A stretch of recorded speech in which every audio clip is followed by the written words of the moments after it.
Bonjour, aujourd'hui je vais vous proposer la présentation d'un kit très particulier puisqu'il s'agit d'un modèle en transparent ou presque du Yamato Space Battleship, alors que moi j'ai toujours appelé ça le Space Cruiser Yamato.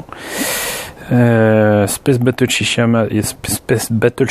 Yamato 1 millième et donc c'est un kit tout récent de Bandai et qui nous vient en fait de la nouvelle série, le remake de Space Battleship Yamato, je vais y arriver, 2199, qui est absolument superbe, une série que je vous conseille si vous arrivez à la trouver. Elle est disponible en Blu-ray, bien que ce soit assez cher, et en sous-titré anglais. Je ne pense pas qu'il y ait de sous-titres français, mais voilà.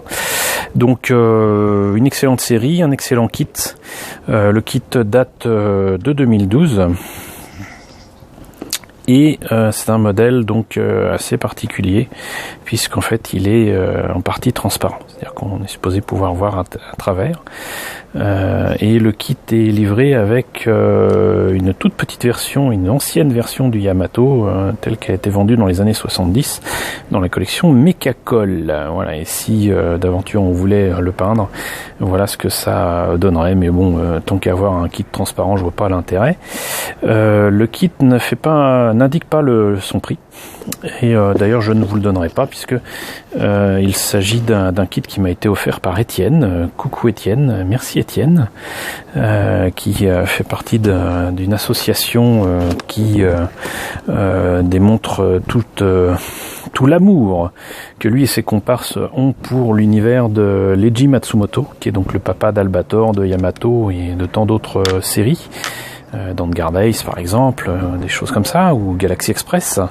Donc voilà, un kit absolument magnifique et qui m'a été offert par Étienne, donc lors de son dernier voyage au Japon, que je remercie beaucoup et que donc je vais profiter de l'occasion pour vous montrer un petit peu ce qu'il y a à l'intérieur et vous allez voir, c'est pas piqué des hannetons.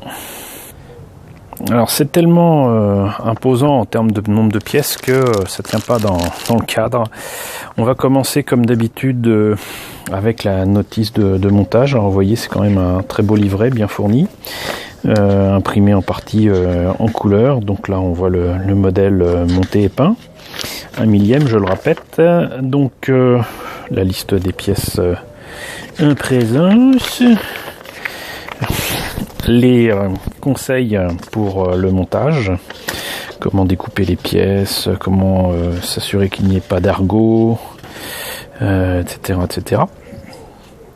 Parfois la nécessité d'avoir des petites pinces, des bruxelles pour placer de petites pièces. On commence bizarrement par le montage du socle, avec la présentation d'un petit autocollant qui permettra de faire apparaître ce qu'on veut ici concernant le Yamato.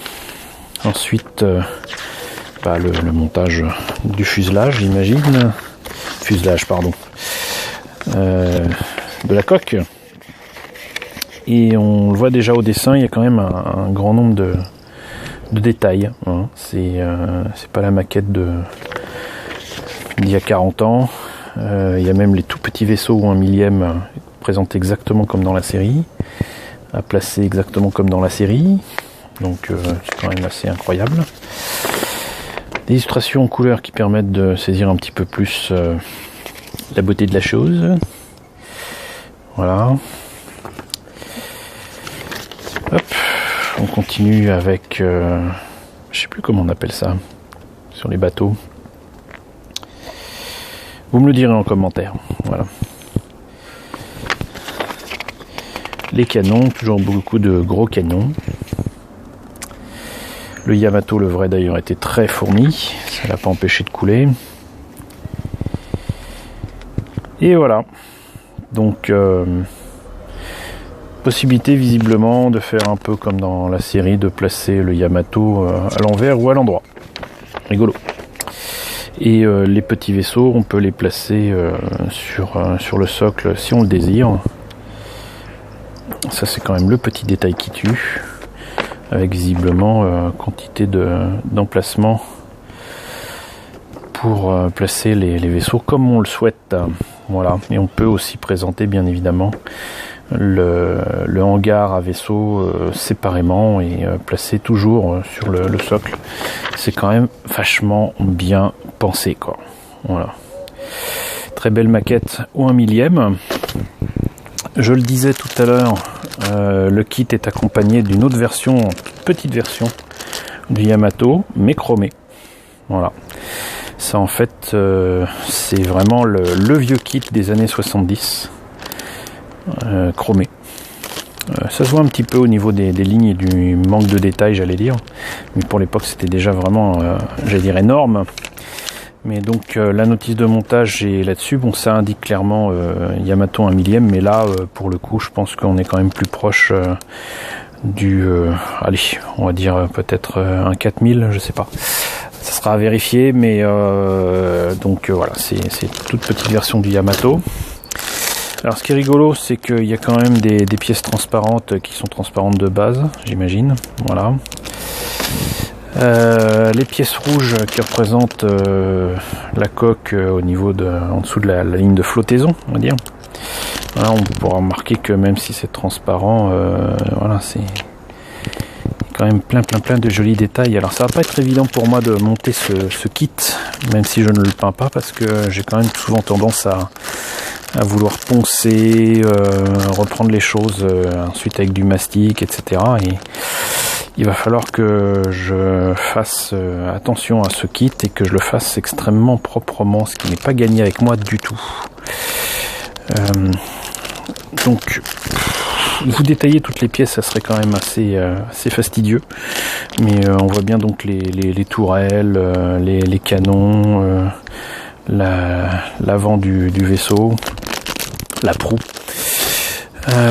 Donc j'imagine que là c'est encore une fois des tout petits canons qu'il y a sur les côtés du vaisseau, mais c'est d'une finesse incroyable. Il y en a deux. Les vaisseaux dont je parlais tout à l'heure sont là. C'est impressionnant, juste impressionnant. C'est de la taille d'une rognure d'ongle. Donc là c'est essentiellement des morceaux de la coque et du pont. Et on termine par visiblement le socle et des morceaux internes du Yamato. Donc voilà, un kit proprement impressionnant qui pourtant n'est qu'au 1/1000. Il y a une version 1.350 qui existe chez Bandai depuis un petit bout de temps et qui est carrément radiocommandé, même s'il bouge pas, enfin il bouge, mais voilà, il fait, on peut faire bouger ses tourelles, ses canons et tout, il fait du bruit, il fait de la lumière, enfin voilà. Et celui-là il fait pas de bruit, il fait pas de lumière, mais il est transparent et c'est un modèle comment dirais-je, de collection que je dois à Étienne et que je remercie encore bien bas. Voilà, bah écoutez, j'espère que cette présentation très rapide de cette maquette récente du Yamato vous a plu. Si vous êtes gentil, j'essaierai de vous ressortir des maquettes, de très anciennes maquettes des années 70 et d'autres un peu plus récentes des années 2000. J'ai quelques vaisseaux en EX modèle de chez Bandai qui sont assez sympas. De mémoire, il me semble que c'est le Cosmo Zero ou truc dans ce genre, mais voilà. Cosmo Tiger peut-être aussi. Donc voilà, il y a des vaisseaux comme ça que j'ai, que je vous présenterai bien volontiers. Si ça vous a plu, n'hésitez pas à le dire avec un pouce vert, n'hésitez pas à partager la vidéo. Et bien évidemment, je vous retrouve très bientôt pour la présentation d'autres superbes kits de science-fiction.